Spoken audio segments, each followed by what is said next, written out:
As we speak, we are literally running out of letters to name our tropical storms and hurricanes. It's a record-breaking year in the Atlantic, and as our party works to fight climate change, the Republicans in Washington and Columbia are in a state of denial and war with science.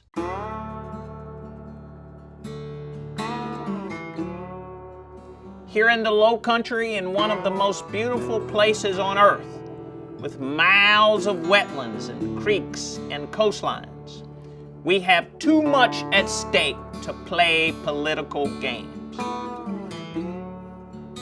When we go through our neighborhoods, to include Shadow Moss, or where I live in Grand Oaks, I am able to see it up close and personal every day. And so climate change is not a hoax, it is real. And when we look at the environment, we need individuals who are in office that understand and realize that we have to fix that. Literally every decision that the State House makes should say, how does this impact the environment? And if it does, how are we gonna mitigate that and have a plan for taking care of that if it becomes an issue? Look, you don't have to be a scientist to observe and recognize science. District 115 is a district of islands, so if we're not serious about flooding, the causes of flooding and our increased storms, we're really not going to be able to worry about any of the other issues. Our quality of life is so important here in Charleston. If we don't protect our water and our air quality, and we don't prioritize the environment over business interests, we won't have anything left to leave to our children. We begin over in James Island now, where 7,200 gallons of sewage spilled into the James Island Creek this week.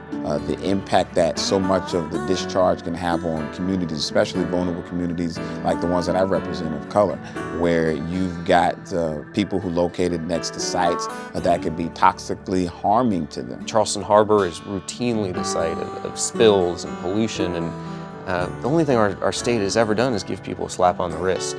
When you get serious about protecting our coast. Our oceans, our beaches, our waterways are our way of life. Everyone recognizes that an oil spill off the coast would jeopardize all of that. So we've got to do everything we can in order to protect our waterways, our way of life, our economy here in the Low Country. One of the biggest threats that is occurring right now are these plastic pellets. I'm sure many of you have read about them in the newspaper. They're showing up on our beaches, they're in our waterways, they're polluting our food. So it's really important for our coastal district to have a strong voice in Columbia so that we can directly confront these challenges.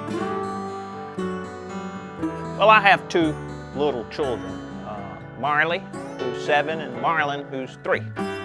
And I want them to be able to live in a world and live in a state where they can drink clean water. Here in South Carolina, and specifically here in Charleston, that we have a deficit with clean drinking water and air pollution.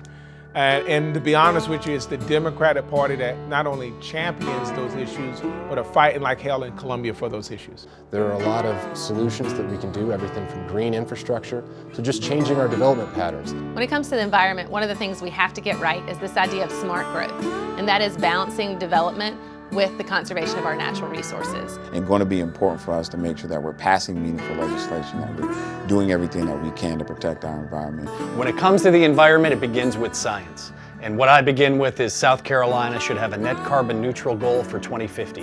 You can't get anywhere without having a goal, and the floodwaters are rising. They won't be negotiated.